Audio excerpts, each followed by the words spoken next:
চাওক যিখিনি মিয়াই অসম আৰু অসমীয়াৰ প্ৰতি ভাবুকি সৃষ্টি কৰি আহিছে, যিখিনি মিয়াই আমাৰ অসমীয়া বাই ভনীৰ শ্লীলতা হানি কৰিছে, যিখিনি মিয়াই আচলতে অসমৰ মুখ্যমন্ত্ৰীজনক অপমান কৰিছে, সেই মিয়াৰ পক্ষ লৈছে আজি ইউনিছ তামুলীয়ে। আমি বাৰম্বাৰ এটা কথা কৈ আছো যে এইখন শিৱসাগৰ হয়, এইখন শংকৰ আজানৰ ঠাই হয়। গতিকে ইয়াত বছৰ বছৰ ধৰি হিন্দু মুছলমান সকলোৱে ভাতৃত্ববোধেৰে আচলতে জীয়াই আছে, ভাতৃত্ববোধৰ এনাজৰীডাল লৈ আচলতে জীয়াই আছে। এই ভাতৃত্ববোধৰ এনাজৰীডাল থান-বান কৰিবলৈ লোৱা এই যিজন বিতৰ্কিত আচলতে মিয়া প্ৰেমী ইউনিছ তামুলী, তেওঁক আমি বাৰম্বাৰ সকিয়নি প্ৰদান কৰাৰ পাছতো আচলতে তেখেতে চৰম সীমা অতিক্ৰম কৰি শিৱসাগৰৰ দল সংগঠনক কোনোবা দিনা আচলতে অপমান কৰিব, কোনোবা দিনা শিৱসাগৰৰ বা অসমৰ যিখন বুৰঞ্জী আছে সেই বুৰঞ্জীৰ প্ৰণেতাসকলক আচলতে কোনোবা দিনা তেওঁ অপমান কৰিব। তাৰ পাছতো আচলতে তেখেতৰ কাণ্ড জ্ঞানহীন নাই। গতিকে আমি জাতীয় সংগ্ৰামী সেনা অসমে তেখেতৰ ওপৰত ইতিমধ্যে এজাহাৰ দাখিল কৰিছিলো। ইয়াৰ পাছত শিৱসাগৰ আৰক্ষীয়ে আচলতে এই বাঘৰূপী যিটো শিয়াল আছে তেখেতক শিৱসাগৰ আৰক্ষীৰ লগতে অসম আৰক্ষীয়ে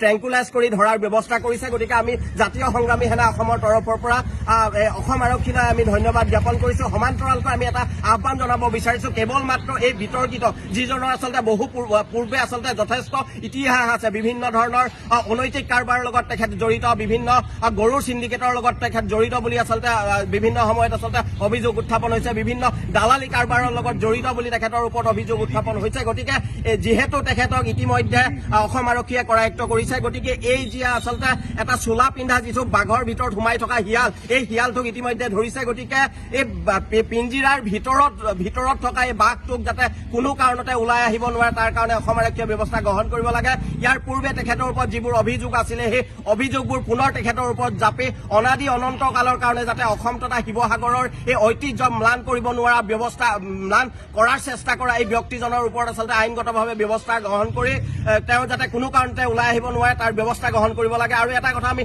জাতীয় সংগ্ৰামী সেনা অসমৰ তৰফৰ পৰা আপোনালোকৰ জৰিয়তে এটা কথা বাৰ্তা দিব বিচাৰিছো যে কেৱল ইউনিছ তামুলী বুলিয়ে নহয়, অসম আৰু অসমীয়াৰ প্ৰতি ভাবুকিৰ সৃষ্টি কৰিব পৰা ইউনিছ তামুলীৰ দৰে 100টা মানুহ যদিও আহে, আমি শিৱসাগৰৰ ৰাজপথত আচলতে আঁঠু কঢ়াই তেখেতক গুৰুলকে প্ৰহাৰ কৰাৰ ব্যৱস্থা গ্ৰহণ কৰিম। গতিকে সকলো পক্ষকে আমি আহ্বান জনাইছো, ইউনিছ তামুলীৰ দৰে এনেকুৱা বিতৰ্কিত মন্তব্য কৰা বা সমাজত বিশৃংখল সৃষ্টি কৰিব পৰা কোনো ব্যক্তিক যাতে কোনো মানুহে প্ৰশ্ৰয় নিদিয়ে তাৰ কাৰণে আমি জাতীয় সংগ্ৰামী সেনা অসমৰ তৰফৰ পৰা আপোনালোকৰ জৰিয়তে আহ্বান জনাইছো।